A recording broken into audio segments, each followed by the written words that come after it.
उड़ीसा के लोकप्रिय मुख्यमंत्री श्री मोहन चरण जी मांझी,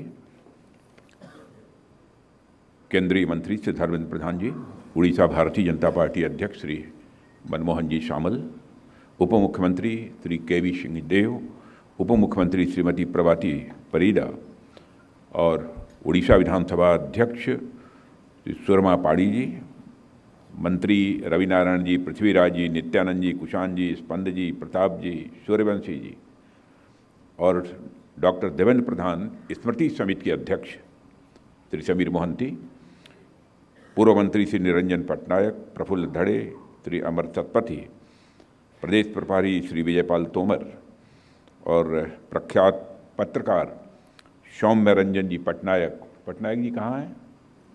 अच्छा, वहाँ बैठे। प्रख्यात सैंड आर्टिस्ट श्री सुदर्शन साहू जी कहाँ हैं? वाह, मैं देखना चाहता था कुछ कलाकारों को ऐसे।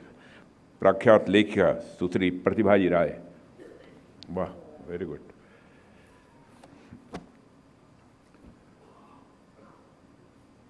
आप सभी जानते हैं कि राजनीति तो बहुत लोग करते हैं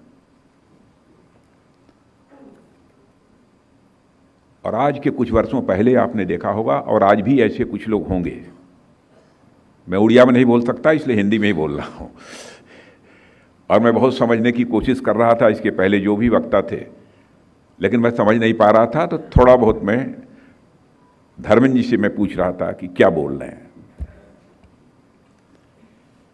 इसलिए बिना सुने जो कुछ मैंने उनके बारे में सुना है, जो कुछ भी उनके संबंध में जाना है, वही बातें आप सबके सामने रखूंगा। आज के कुछ समय के पहले राजनीति के बारे में एक धारणा बनी हुई थी कि जो राजनीतिक क्षेत्र में काम करते हैं वह सत्य नहीं बोलते, जो कहते हैं वह नहीं करते हैं।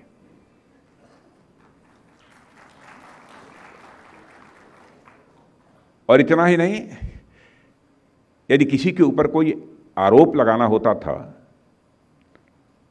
और उस व्यक्ति को यह लगता था कि यह व्यक्ति हमारे सामने खड़ा होकर झूठ बोल रहा है या मुझे गुमराह करने की कोशिश कर रहा है, तो लोग कहते थे तुम हमारे साथ राजनीति कर रहे हो। यह राजनीति शब्द किस हद तक अपनी विश्वसनीयता खो चुका था, किस हद तक यह राजनीति शब्द बदनाम हो चुका था। फिर भी उस समय भी कुछ ऐसे लोग थे कि इस राजनीति शब्द की विश्वसनीयता, क्रेडिबिलिटी, इस राजनीति शब्द की साख जो खो गई थी, वह पुनः भारत की राजनीति पर स्थापित करने के लिए बराबर संघर्ष करते रहे। उन्हीं में से थे एक डॉक्टर देवेंद्र प्रधान। और आप ये कहेंगे कि डॉक्टर देवेंद्र प्रधान जी के बारे में आप कैसे इतना जानते हैं? हम दोनों ने साथ काम किया है, बहुत लंबे समय तक नहीं काम किया है, लेकिन कुछ समय तक उनके साथ काम किया है। सहजता, सरलता, जो कहें उसे करें, अनावश्यक आश्वासन न दें, यानी उनके वर्ड्स और डीड्स, उनके कृति और कथन, कहने और करने में कोई अंतर नहीं था। इसलिए मैं कह सकता हूं कि भारत की राजनीति में पैदा हुए इस क्राइसिस ऑफ क्रेडिबिलिटी, विश्वसनीयता के संकट को एक ऐसे नेता थे डॉक्टर देवेंद्र प्रधान जी, जिन्होंने की चुनौती के रूप में स्वीकार किया था और उस पर विजय प्राप्त की थी।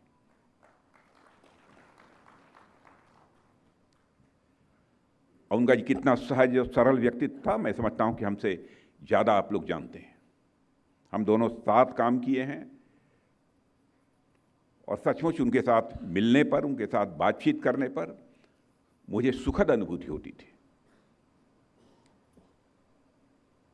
और आज ऐसे ही व्यक्तित्व, जिसने अपना संपूर्ण जीवन ही देश, जनसेवा और समाज के लिए समर्पित कर दिया, ऐसे व्यक्तित्व के लिए को श्रद्धांजलि अर्पित करने के लिए, उनकी स्मृति को नमन करने के लिए हम सब यहाँ पर एकत्रित हुए हैं। अब बहुत सारी चीज़ें आ चुकी होंगी, उसके लिए जितना वो कंट्रीब्यूट कर सकते थे, जितना योगदान कर सकते थे उन्होंने किया, और उसके लिए जो कुछ भी बन सकता था उन्होंने पूरी ताकत लगाकर काम करने की कोशिश की। परिणाम नहीं देखा जाता, देखा जाता है व्यक्ति का इंटेंशन, व्यक्ति की नीयत। सबसे महत्वपूर्ण चीज वही हुआ करती है। डॉक्टर देवेंद्र प्रधान जी भारतीय राजनीति में और विशेष रूप से उड़ीसा की राजनीति में एक अपनी अलग आइडेंटिटी, एक अलग पहचान रखते थे। और उड़ीसा में भारतीय जनता पार्टी का विस्तार करने में जो उनका योगदान है, मैं समझता हूं उसे बतलाने की जरूरत नहीं है। और डॉक्टर देवेंद्र प्रधान जी का सार्वजनिक जीवन आक्रामक राजनैतिक शैली से नहीं, बल्कि सार्थक कार्यों और जनहितकारी नीतियों से पहचाना जाता है। वह आक्रामक बहुत नहीं थे, और पॉलिटिक्स में मैंने देखा है कि जो कुछ आक्रामक होते हैं उन लोगों को देखते ही लोग तालियां बजाते हैं, और जो शांति से काम करने वाले लोग होते हैं जल्दी जो रिकॉग्निशन, जो पहचान, जो मान्यता उनको मिलनी चाहिए वो नहीं मिलती। लेकिन शांत भाव से काम करने वाले राजनीतिक क्षेत्र के एक ऐसे वह धुरंधर थे। और साथियों, डॉक्टर प्रधान जी ने उड़ीसा के औद्योगिक और यहाँ के इंफ्रास्ट्रक्चर डेवलपमेंट के विकास में भी मैं मानता हूँ कि बहुत ही महत्वपूर्ण भूमिका उन्होंने निभाई है। कई विकास योजनाओं में भी उन्होंने पहल की है, और मुझे यह भी बतलाया गया है कि उससे कुछ रोजगार के अवसर भी पैदा हुए हैं, जॉब अपॉर्चुनिटीज भी उससे क्रिएट हुई हैं।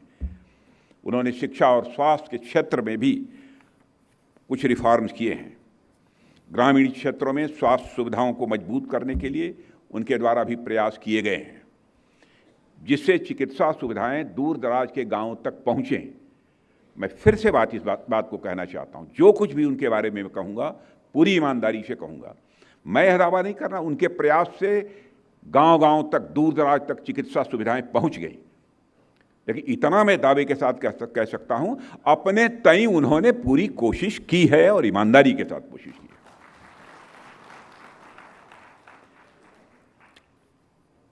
और मुझे जब भी उड़ीसा के कुछ लोग मिलते हैं, उनसे जब बातचीत होती है और उड़ीसा के राजनीतिक स्थिति, पॉलिटिकल सिचुएशन पर जब कभी चर्चा होती है, और जो पहले के जो सीनियर लीडर्स होते हैं, रहे हैं, उनके बारे में भी चर्चा होती है, तो मैं कह सकता हूं डॉक्टर देवेंद्र प्रधान जी का नाम बहुत ही सम्मान के साथ लोग लेते हैं।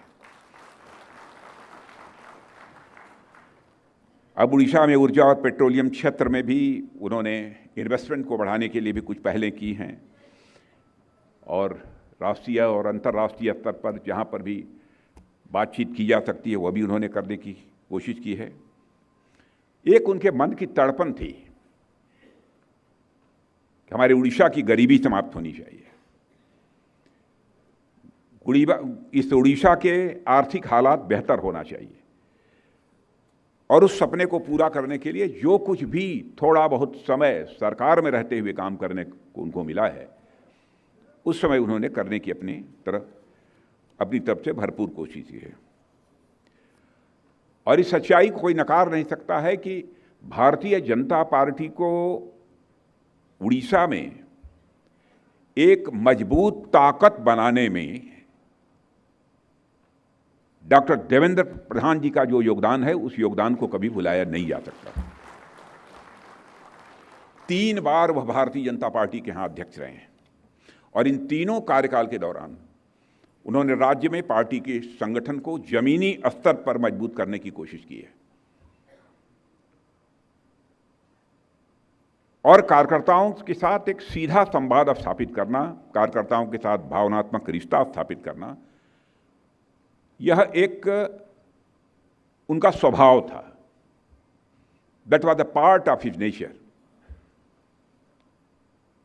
और मैं समझता हूं कि आज जो पार्टी यहाँ पर मजबूती के साथ अपने पैर जमा चुकी, आज गवर्नमेंट है जिस पार्टी की, हमको ये नहीं भूलना चाहिए, इसमें बहुत लोगों ने अपना पसीना बहाया है, अपना खून बहाया है, और हमारे डॉक्टर देवेंद्र प्रधान जी का एक मेजर कंट्रीब्यूशन इसमें रहा है, क्योंकि लगभग 6 वर्षों तक उन्होंने पार्टी को यहाँ पर लीड किया है। इसलिए मैं कह रहा हूँ यह कोई एग्जेगरेशन नहीं है, अतिशयोक्ति की बात नहीं है।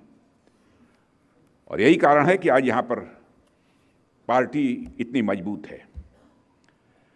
कहा जा सकता है कि उड़ीसा में भारतीय जनता पार्टी को खड़ा करने में और जनता के बीच पार्टी की एक्सेप्टेबिलिटी, पार्टी की स्वीकार्यता को बढ़ाने में उन्होंने बहुत ही महत्वपूर्ण भूमिका निभाई है। कितनी महत्वपूर्ण भूमिका निभाई, इसको मापने का कोई पैमाना नहीं होता, कोई पैरामीटर नहीं होता है, लेकिन महत्वपूर्ण भूमिका निभाई है। और पार्टी, चूंकि भारतीय जनता पार्टी एक विचारधारा वाली है, मैंने एक ऐसी राजनीतिक पार्टी है जिसकी एक अपनी पॉलिटिकल थॉट है, जिसकी एक अपनी आइडियोलॉजी है, उस आधार पर काम करने वाली पार्टी है। और इस आइडियोलॉजी, इस पॉलिटिकल थॉट के आधार पर जीवन भर उन्होंने काम किया है और उसी आधार पर कार्यकर्ताओं को ट्रेंड करने की उन्होंने अपनी तरफ से कोशिश की है।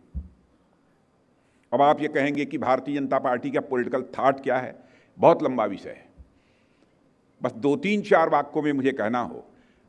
अब हमारी आइडियोलॉजी है एकात्म मानव दर्शन, इंटीग्रल ह्यूमनिज्म।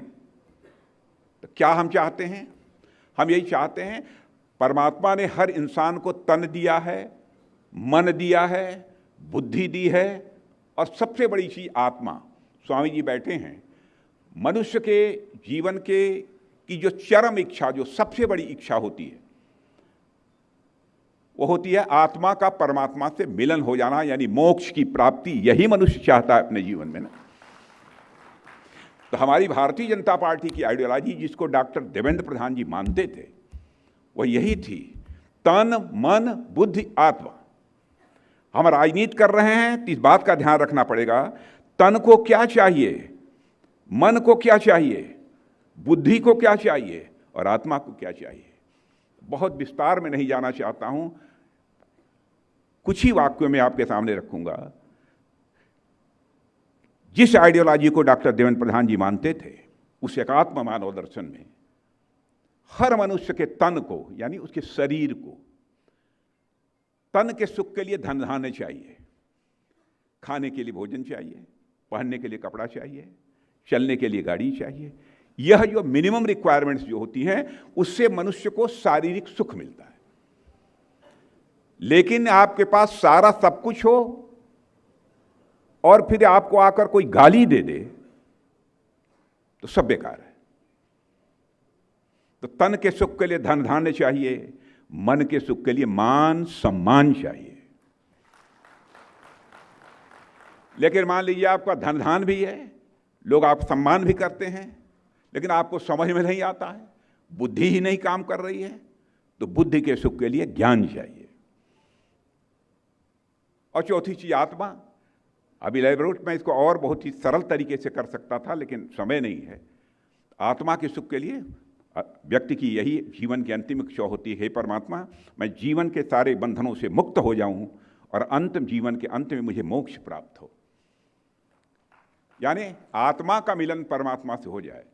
तो आइडियोलॉजी ही, जिस आइडियोलॉजी के प्रति डॉक्टर देवेंद्र प्रधान जी पूरी तरह से कमिटेड थे, वह आइडियोलॉजी यही है कि हर तन के सुख के लिए धन धान्य चाहिए, हर मन के सुख के लिए मान सम्मान चाहिए, हर बुद्धि के सुख के लिए ज्ञान चाहिए और हर आत्मा के सुख के लिए भगवान चाहिए।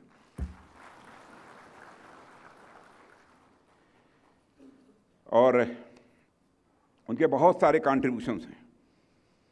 उड़ीसा में 1998 में कि लोकसभा चुनाव का एक महत्वपूर्ण परिणाम, जिसमें कि भारतीय जनता पार्टी को कुछ अच्छी सफलता मिल गई थी, उसमें हमारा केंद्रीय नेतृत्व भी मानता था कि उनका अथक परिश्रम, उनका दूरदर्शी नेतृत्व और उनकी जो ऑर्गेनाइजेशनल स्किल थी, संगठनात्मक जो कौशल था, उसकी एक बहुत महत्वपूर्ण भूमिका रही है। और उसके पहले तो हालत यह थी कि भारतीय जनता पार्टी एक सीट भी जीतने की यहाँ संभावना पहले नहीं हुआ करती थी। यदि मुझे कहना हो तो मैं कह सकता हूँ कि उड़ीसा भारतीय जनता पार्टी का भीष्म पितामह कौन है, तो मैं सीधा सीधा बिना सोचे विचारे कहूँगा, उड़ीसा का भीष्म पितामह यहाँ की भाजपा की राजनीति का किसी को कहा जा सकता है तो डॉक्टर देवेंद्र प्रधान जी को कहा जा सकता है। क्योंकि दोनों चीज़ थी, एक सक्रियता भी थी। सक्रियता के साथ साथ पार्टी की आइडियोलॉजी, पार्टी के पॉलिटिकल थॉट, इसके प्रति उनका एक कमिटमेंट भी था और राजनीति की जटिलताओं को भी अच्छी तरह समझते थे। और मित्रों, आप सबको जानकारी होगी कि राम मंदिर निर्माण जब अयोध्या में जब वो अभियान चल रहा था, आंदोलन चल रहा था 30 साल पहले, तो राम मंदिर बनना चाहिए, अब जाकर राम मंदिर बना है साल 1.5 साल पहले। उसके लिए 30 साल पहले उड़ीसा में घूम घूम कर सारे कार्यकर्ताओं को लगाकर कि राम मंदिर बनना है, उसके लिए ईंट संग्रह कराने का काम भी यदि किसी ने किया तो डॉक्टर धर्मेंद्र प्रधान जी ने किया। और इसके माध्यम से जन सामान्य को राम जन्मभूमि आंदोलन के साथ जोड़ने में उन्होंने बहुत ही महत्वपूर्ण भूमिका निभाई है। और आज उनके जिंदा रहते ही भव्य राम मंदिर बन गया, क्यों 1 साल के पहले ही बन गया था जब वो जिंदा थे। उससे देखिए, उनके ऊपर परमात्मा भगवान राम ने भी कृपा की।